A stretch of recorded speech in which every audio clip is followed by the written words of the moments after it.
Hello everyone. I apologize that it's super late, but since I just got home, I know Callie and I are not going to bed anytime soon. Look, I still got my earrings in from the auction, but whoa, everyone that saw my post earlier, $400 million. I don't know about you, but I can't even imagine what that money would buy. Maybe if you wanted an island or a small country. It was just being in that sale room was insane. I mean, my arms hurt from holding up my phone doing Insta stories for so long. And then I eventually was like, all right, I'm going to go live because it was going on for like literally, I think the live video is 38 minutes, but it also had lots 5 through 9 up until the DaVinci. But, oh, Kelly just burped. But yeah, if you're an art person or even if you're, everyone knows who DaVinci is. He's one of the most famous painters of all time. But I was really sad to say goodbye to the painting this morning.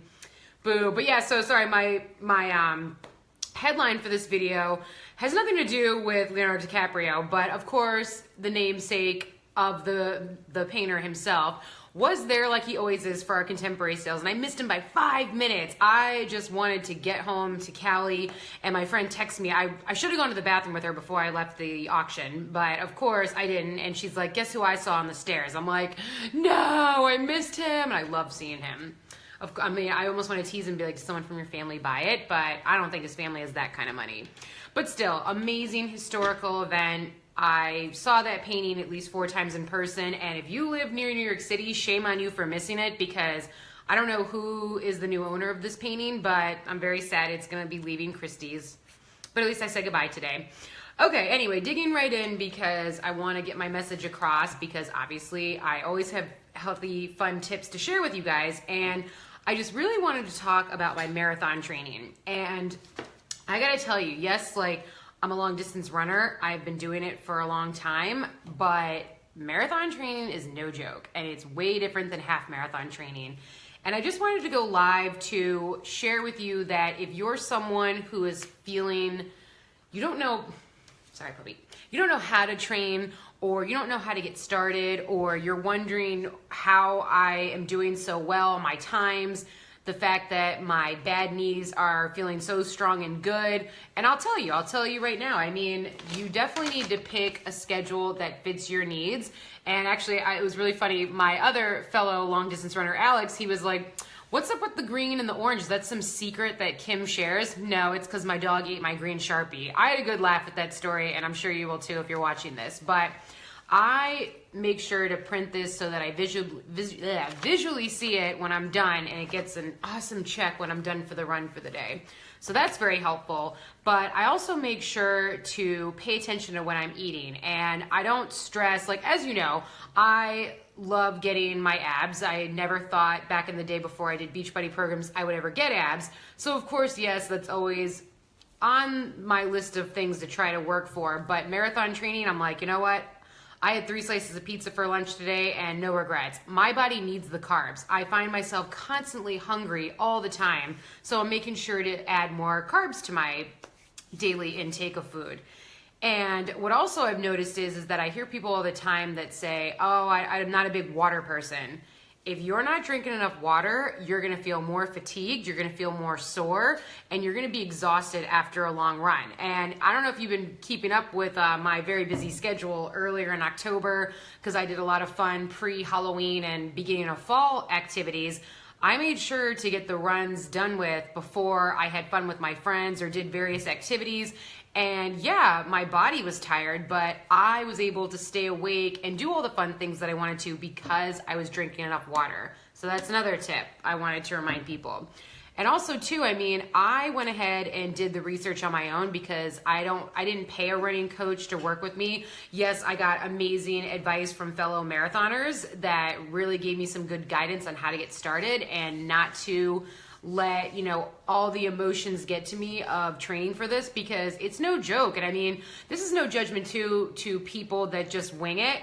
I don't recommend it, and you're probably going to guarantee an injury if you do it that way, but that's why I'm seeing so much success. And someone who has injuries like me, I'm not really seeing that much difficulty. Like I can't remember the longest time that I was able to run this many miles and not feel pain in my knee. I mean, my left knee is doing really well. I'm a little worried about the right knee. It's definitely seen more swelling during this process than the bad knee. And I'm noticing too, like I felt like kind of like a twinge when I like straightened it to do a core workout. And I was getting a little nervous. I probably should ice that and be careful because that knee has been problematic, and that's also the knee that's the good knee, so it means it hasn't gotten an MRI. I'm actually scared if I went to go get it looked at, what they would say if they took a look at the inside of my knee. But another thing too that I wanted to remind people is that, sure, why I'm eating more carbs, and I don't recommend this every weekend, but no shame, I seriously had 6 donuts to myself this weekend. I have no regrets. They were delicious, and I was hungry, so I wanted my donuts. And actually, the dogs on the farm, one tried to stick its snout in my bag, and I like ripped it away, so the donut like almost fell on the floor, and I'm like, I don't care, I'm eating it anyway. I was like, I want my donuts, they're so good. But obviously, you know what you're craving, you know what you're hungry for, and it's up to you to just, treat yourself, yes, but just remember too that you need to mix up your carbs. Like you don't just need to eat 6 slices of bread a day. What I do is, like after a long run, I love making my healthy French toast, which requires 2 pieces of Ezekiel bread. Love that bread. If you guys ever tried that, I mean, it tastes just like regular bread. It's just better for you. It has more greens and a bunch of other ingredients in it. And it's always found in your frozen section in case you're like, well, I don't know what that is.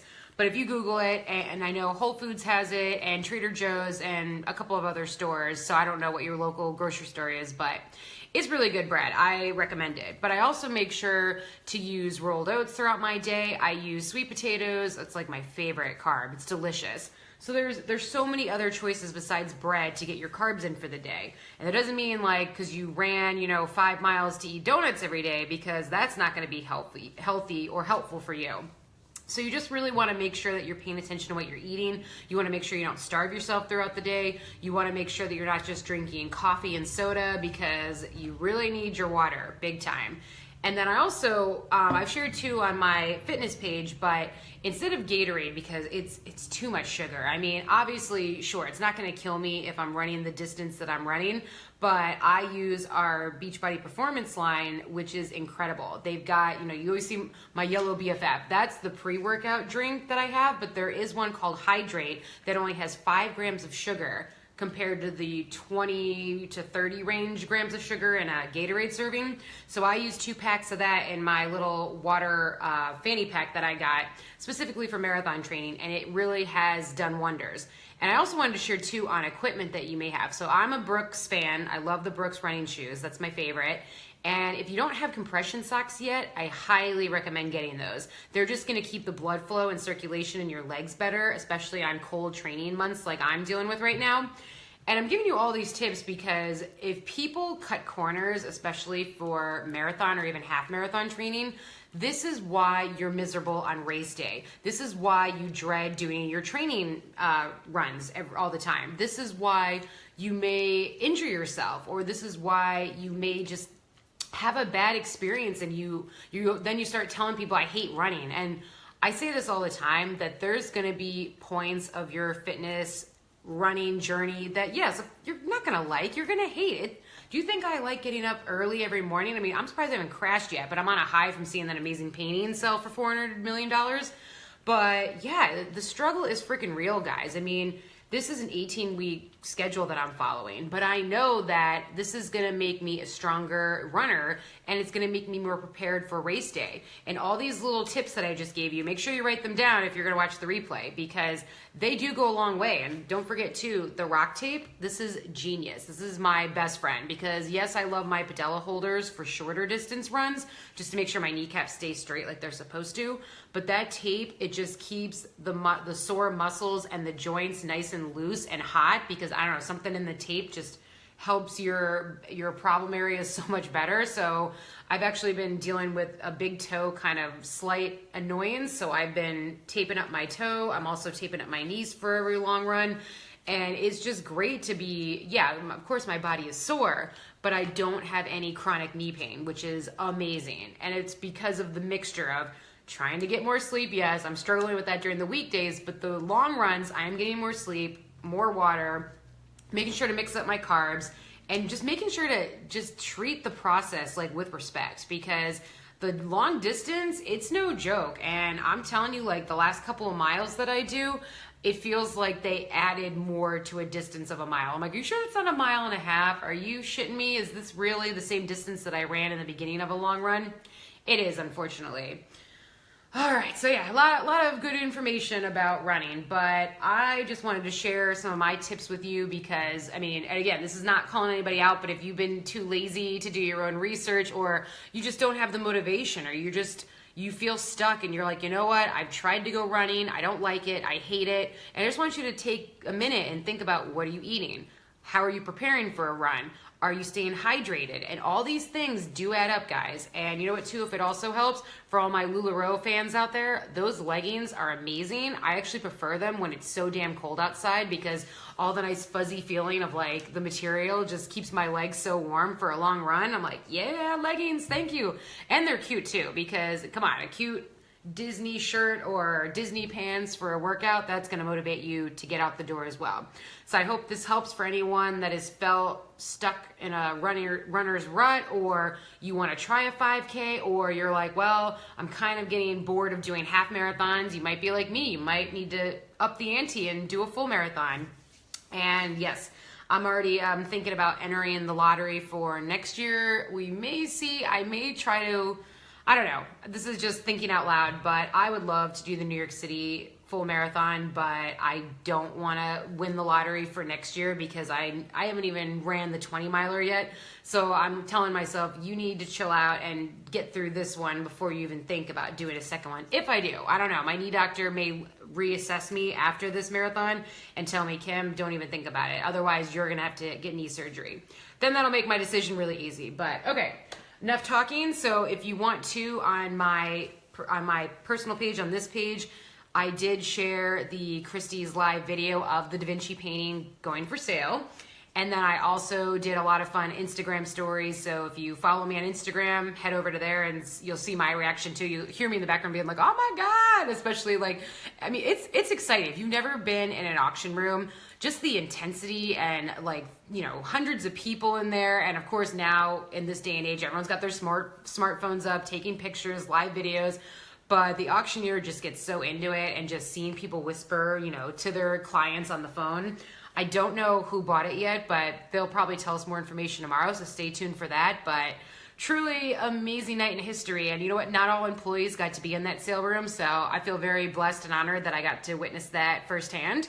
And this is Kelly and I signing off. We hope you have a great Wednesday night. Take care.